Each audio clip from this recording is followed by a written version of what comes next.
मित्रों, आज हम आपको कन्या राशि वालों का गोचर भ्रमण के बारे में बताते हैं। कन्या राशि वालों के लिए अगर जन्मपत्री नहीं है तो आप टो, पा, पी, पू, पे, पो यानी कि पा अक्षर वाले और टो केवल टो अक्षर वाले जो नाम होंगे वो कन्या राशि में आएंगे। अब कन्या राशि वालों का वर्तमान समय में गोचर भ्रमण इस तरीके से है। मिथुन राशि में इस समय गुरु चल रहा है, यानी कि कन्या राशि वालों का बृहस्पति इस समय 10वें स्थान में होगी, जो 9 मई से प्रारंभ हुई है। साधारणतः बृहस्पति 13 माह के लिए रहेगी। कभी वक्री हो जाती है, मार्गी कम होती है तो उस अवधि कुछ ज़्यादा ले लेती है, लेकिन उसकी निर्धारित अवधि 13 माह की होती है, जो कि 9 मई से स्टार्ट होगी और मई से नवंबर 26 तक रहेगी।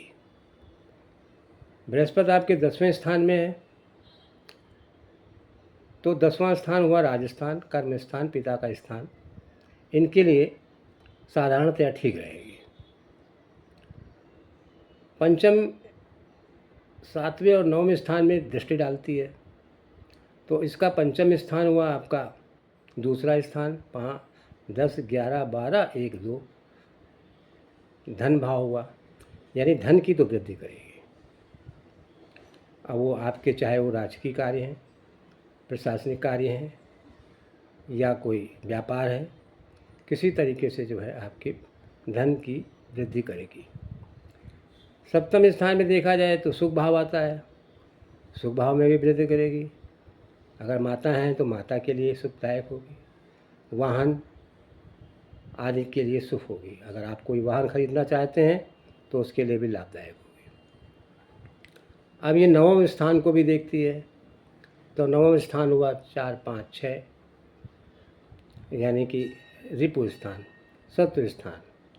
शत्रु स्थान को चूँकि दृष्टि डाल रही है तो वो शत्रुओं को नाश करने वाली होगी, रोग का नाश करने वाली होगी, शत्रु और रोग नाशक होगी। कुल देखा जाए तो बृहस्पति आपके लिए अच्छी है। अगर बृहस्पतिवार को आप पीले कपड़े पहनेंगे या पीली रुमाल ले लें या पीली बनियान अंदर से धारण कर लें तो वो शुभदायक होगी।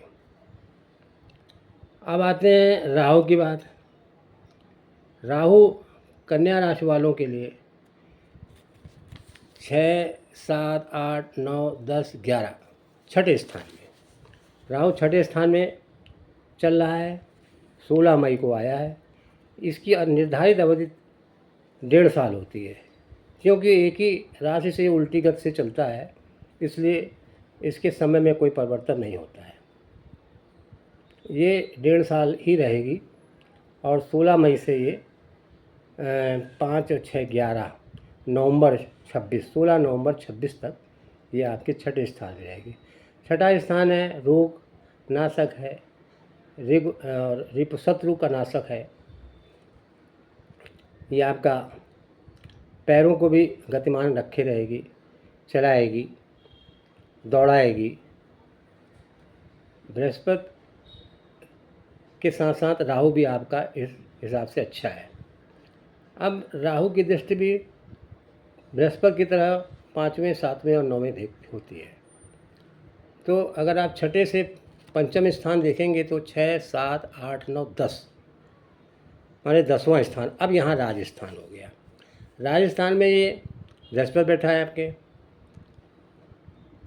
लेकिन राहु की दृष्टि खराब होती है, बृहस्पति की दृष्टि अच्छी होती है। बृहस्पति अगर किसी स्थान में बैठा है, खराब ग्रह स्थान में बैठा है, तो वहाँ तो खराब करेगा, लेकिन फिर भी दृष्टि जहाँ भी होगी उसकी अच्छी होगी। लेकिन राहु छठे स्थान में तो अच्छा होता है, लेकिन इसकी दृष्टि खराब होती है। अब वो राजस्थान को देख रही है, यानी कि आपके राज संबंधी कामों में, व्यापार संबंधी कामों में पिता के लिए कष्टदायक होंगे, बाधा कारक होंगे। अब छठे से सातवां स्थान हो गया 12वां, 12वां स्थान हो गया व्यय का, बाईं आँख का, कान का। तो आपके बाईं आँख में या कान में कष्ट दे सकती है, यात्रा में वृद्धि करेगी। 12वें स्थान में जब देख रही है तो अनावश्यक खर्च भी कराएगी।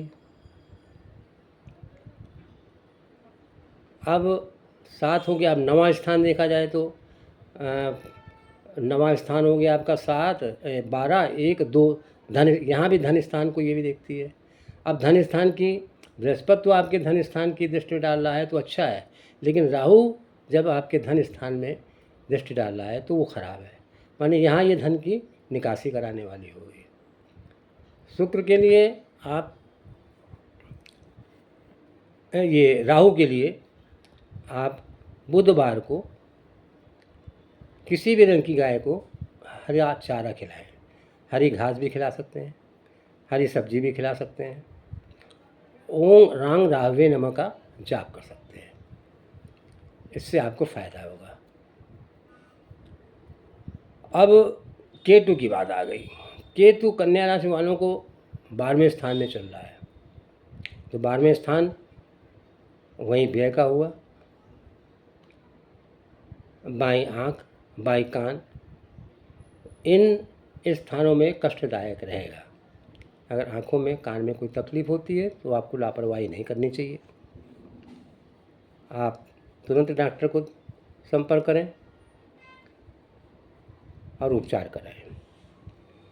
ज्योतिषीय उपाय, किसी भी शनिवार को आप कंबल या काला छाता या काला तिल ये किसी को आप दान कर सकते हैं।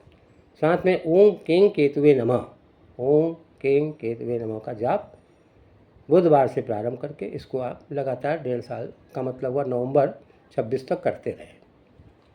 अब है शनि। शनि आपके मीन राशि में है, माने 7वां स्थान हो गया आपका। 6, 7, 8, 9, 10, 11, 12। 7वें स्थान में शनि बैठा है आपके गोचर से। 7वां स्थान एक्चुअली पत्नी का होता है, व्यापार का भी होता है, मुकदमेबाजी का भी होता है और गुदाद्वार भी होता है। पीछे के स्थान में आपको कष्ट हो सकता है, कोई भी गुप्त रोग हो सकता है इस अवधि में। शनि तीसरे, 7वें और 10वें स्थान को देखती है, तो 7वें बैठ के ये 7, 8, 9 भाग्य स्थान में दृष्टि डालेगी, तो भाग्य में रुकावट डालेगी। 7वां स्थान हो गया आपका लग्न का। लग्न माने आपका मस्तिष्क, गर्दन से ऊपर का भाग, आपके दिमाग में उलझन पैदा करेगी। अब हो गया 10वां स्थान। 10वां स्थान देखा 7वें स्थान से तो 4था स्थान आया। 4था स्थान है सुख का। सुख में भी बाधा कारक होगी, तो आपको शनि का उपाय करना होगा। अब 7वें स्थान में शनि है तो ये पत्नी के लिए ज़्यादा कष्टकारी हो सकती है, आपकी मुकदमेबाजी के लिए भी कष्टदायक हो सकती है, व्यापार में भी थोड़ा बहुत ऊंच नीच करेगी। दृष्टि तो इसकी खराब हुई, यानी कि दृष्टि आपकी 4था स्थान हो गया, लग्न स्थान हो गया, मानसिक रूप से कष्ट देगी। 3रा स्थान भाग्य का स्थान हो गया, भाग्योदय में रुकावट डालेगी। तो शनि के लिए आपको हर शनिवार को पीपल के पेड़ में सूर्यास्त के बाद सरसों के तेल का दिया जलाना चाहिए और शनि कवच करना चाहिए हर शनिवार को। ओम सं शनैश्चराय नमः का जाप कम से कम 1 माला या 108 बार करना चाहिए। इससे शनि के द्वारा दी जाने वाली जो परेशानियां हैं, कष्ट हैं, वो आपको धीरे धीरे कम होते रहेंगे। शरीर के लिए एक चीज़ और है, अगर आप सुंदरकांड पाठ करें हर शनिवार को, हनुमान जी के दर्शन करें, और हनुमान जी को अगर आप चूल्हा चढ़ाते हैं, चूल्हा में आप सिंदूर और देसी घी मिला लें। देसी घी चाहे आप चमेली का तेल भी मिला सकते हैं सिंदूर में। इसको मिला के आप लाल कपड़े से हनुमान जी के सर से लेकर नीचे पैर तक एक बार जहां आप लगा दिया, दोबारा आपको पीछे की ओर नहीं लौटना है, मतलब सर की ओर नहीं लौटना है, ऊपर से आपको नीचे ही तरवाना है। छूट गया तो छोड़ दीजिए, लेकिन भरसक प्रयास कीजिए कि ऊपर से लेकर नीचे तक करते रहें, तो आपको शनि से परेशानियां बहुत हद तक कम हो जाएंगी। आपको ये वीडियो कैसा लगा, कृपया इसके बारे में अपना कमेंट्स लिखें, जिससे कि कोई त्रुटि रह गई हो तो हम उसको और दूर करें।